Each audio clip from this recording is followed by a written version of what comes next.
नमस्कार, स्वागत है आप सभी का एक बार फिर से आनंदीबाई हर से सरस्वती बालिका विद्या मंदिर इंटर कॉलेज जालौन की ऑनलाइन स्टडी एजुकेशन में मैं धर्मेंद्र कुमार सिंह राजा सर। आज यहाँ पर जो विषय है वो मैं आपको हिंदी में अनिवार्य संस्कृत का जो पोर्शन है वो मैं आपको पढ़ाने वाला हूँ। ठीक है, अगर बात की जाए पाठ की तो पाठ जो है वो हमारा पहला भी नहीं कहेंगे, इसमें वंदना होती है। ठीक है, तो वंदना है ये, इसके बाद हमारा पहला चैप्टर चालू होगा, यानी पाठ जो चालू होगा। ठीक, इससे पहले मैंने 25 लेक्चर और बनाए हैं, अगर आपने वो नहीं देखे हैं तो पहले वो जाके देख लीजिए।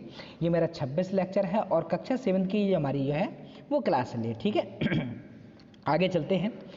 ये हमारा YouTube चैनल है, अगर आपने अभी तक इसको सब्सक्राइब नहीं किया है तो सब्सक्राइब कर लीजिए। इससे होगा क्या कि जब भी मैं कोई वीडियो अपलोड करूंगा तो आपके पास नोटिफिकेशन पहुंच जाएगा, जिससे आपकी कोई भी वीडियो जो है वो मिस नहीं होगी। ठीक है बच्चा, आगे देखिए। जैसे कि हमने आपको बताया कि हम लोग जो हैं वो पढ़ने वाले हैं अनिवार्य संस्कृत। ठीक है, सप्तम ये जो है वो कक्षा है और पाठ जो है वैसे हमने पहले भी आपको बताया था, ये पाठ नहीं ये वंदना है। ठीक है, आगे देखते हैं। देखिए, पूरा जो पाठ है वो मैं आपको बहुत अच्छे से पढ़ा चुका हूँ। ठीक है, उम्मीद है कि आपने पिछला वाला लेक्चर बहुत अच्छे से समझा होगा ताकि आप चीज़ों को आसानी से निकाल सकें। अब इसमें करना क्या होता है वो समझिए। संस्कृत में आपको हिंदी अनुवाद करना होता है, यानी कि संस्कृत को आपको ट्रांसलेट करना होता है हिंदी में। ठीक है, तो ये चीज़ बच्चे आप लोग याद रखें। ठीक है, इसके बारे में हम आपको बता चुके थे, पूरा पैरा हमने आपको समझा दिया था। ठीक है, अब हमको करना क्या है, अब हमको सिर्फ लिखना है। ठीक है, अब यहाँ पर मैंने किया क्या है, यहाँ पर मैंने आपको ये भी लिख दी है पंक्ति, है ना। तो उससे होगा क्या कि हमें जो इसका अर्थ है वो निकालने में आसानी होगी। इसके बारे में पूरा समझा चुके थे। ठीक है, अब हम लोगों को क्या करना है चलिए देखते हैं। पैरा हमने पूरा पढ़ाया था आपको कि सिंधु गोदावरी ब्रह्मपुत्रोदया। ठीक है, यानी कि जो सिंधु गोदावरी ब्रह्मपुत्र है ना, जाह्नवी नर्मदा सह कन्यादया, यानी कि जाह्नवी का मतलब क्या है, गंगा नदी। गंगा नदी को हम लोग क्या कहते हैं, जाह्नवी कहा गया है यहाँ पर। ठीक है, और नर्मदा आप लोग जानते हैं नदी है। सह कन्या पर्वत से निकलने वाली, है ना। यदा भुवम स्वर्भुवम कुर्वते सदा भारतीयाम धराम विश्व वंदनायाम नुभा, यानी कि क्या कह रहा है वो, अर्थ इसका ये है कि सिंधु गोदावरी ब्रह्मपुत्र गंगा नर्मदा जो सह कन्या है, यानी कि एक ही पर्वत से निकलने वाली हैं। ठीक है ना, ये जो नदियां हैं है ना, द्वारा जिस भूमि को निरंतर स्वर्ग भूमि बनाया जाता है, यानी कि ये नदियां जो हैं इन्हें आपको पता है कि हमारी संस्कृति में नदियों का स्थान जो है बहुत उच्च है। ठीक है, हम नदियों को माँ कह के बुलाते हैं। ठीक है, एक विशेष दर्जा है ना संस्कृति में, भारतीय संस्कृति में इन नदियों का। ठीक है, बहुत अहमियत है, आपको पता है गंगा जल का नाम आपने सुना ही होगा, सुना है। कहा जाता है ये सबसे पवित्र जल है, इसे जिस स्थान पर छिड़का जाता है वह भी पवित्र हो जाता है। हो जाता नहीं हो जाता है।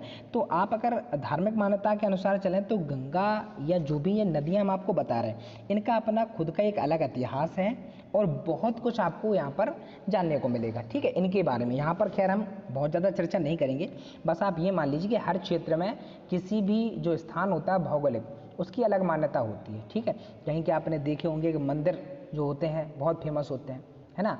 हम उत्तर प्रदेश की बात करें तो कोई मंदिर बहुत ज़्यादा फेमस होता है, उसकी बहुत ज़्यादा श्रद्धा होती है लोगों की उसके प्रति। ठीक है, तो यहाँ पर वो क्या बता रहे हैं कि जो नदियाँ हैं जिनके नाम दिए गए ये निरंतर स्वर्ग भूमि बनाया जाता है, यानी कि इनके ये जो नदियाँ हैं बहुत पवित्र हैं और जिस धरा पर यानी कि भारत पर ये गिरती हैं तो ये उसको स्वर्ग भूमि बनाती हैं। क्या बनाती हैं, ऐसी विश्व वंदनीय भारत भूमि को हम सब क्या करते हैं, नमस्कार करते हैं। क्या करते हैं, नमस्कार लिखा है, यानी कि ऐसी भूमि जहाँ पर इतनी पवित्र नदियाँ निकलती हैं, है ना, वहाँ जो इस जो भौगोलिक क्षेत्र है उसको स्वर्ग भूमि बनाती हैं।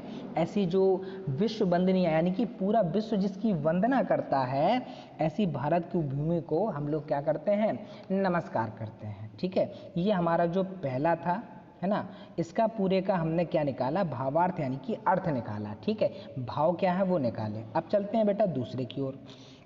जैसे कि हमने आपको बताया आज का टॉपिक जो होगा हमारा बहुत छोटा होगा, क्योंकि यहाँ पर वंदना थी जो मैं आपको पहले पढ़ा चुका हूँ, हालांकि मैं फिर से आपको पढ़ा दे रहा हूँ। तो ये चीज़ आपकी बिल्कुल कायदे से डिस्कस जो है वो मैं कर रहा हूँ यहाँ पर, तो आप बहुत अच्छे से इसको याद कर लें। ठीक है बच्चे, हाँ, इसको आपको कॉपी में भी मेंशन करना है। ठीक है बच्चे, उसके बाद देखो हिंदू मुस्लिम ईसा जना सिखनो ना भ्रात भावम भजंत शिरा चासते।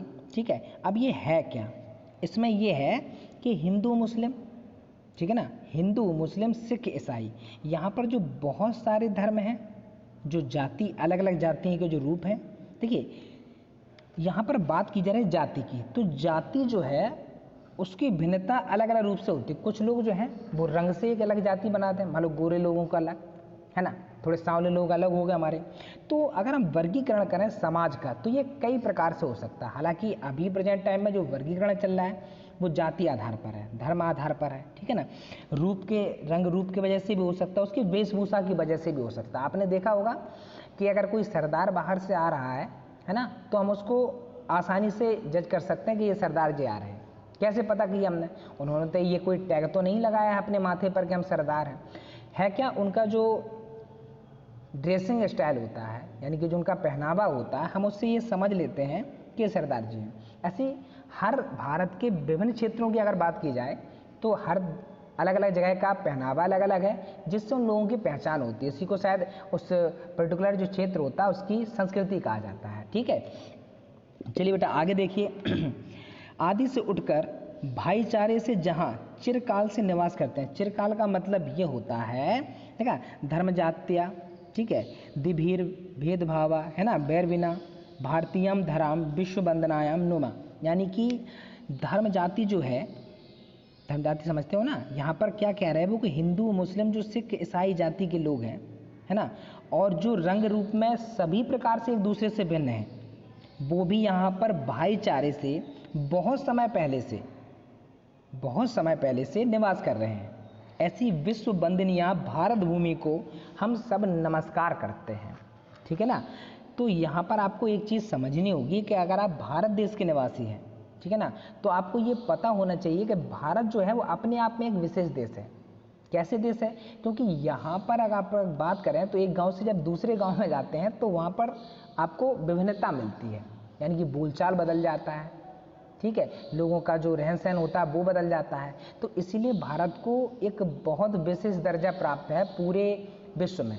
भारत जो है वो अपनी विभिन्नता के कारण ही जो है वो फेमस है पूरे विश्व में, है ना। और फिर भी यहाँ पर इतने भाईचारे से लोग जो हैं वो रहते हैं। तो ये अपने आप में एक बहुत बड़ा, हम लोग कहेंगे कि विशेष जो है वो अहम दर्जा दिलाता है पूरे विश्व में भारत। ठीक है, तो यहाँ पर बस इतना ही आज के लिए जो हमने पढ़ा, हमने सिर्फ भावार्थ निकाला। ठीक है, और अगर बात की जाए कि शब्दार्थ की तो हम आपको पहले बता चुके हैं। और आपने ये नहीं लिखे हैं तो पहले आप शब्दार्थ लिखना, उसके बाद आप यहाँ से भावार्थ डालना शुरू करेंगे। ठीक है, भावार्थ में क्या होता है, इसको आपको हिंदी में, ठीक है, आपको लिखना था, यानी कि हिंदी में इसका अनुवाद करना था। ठीक है, तो यहाँ पर मैंने आपको दोनों पैरा समझा दिए हैं।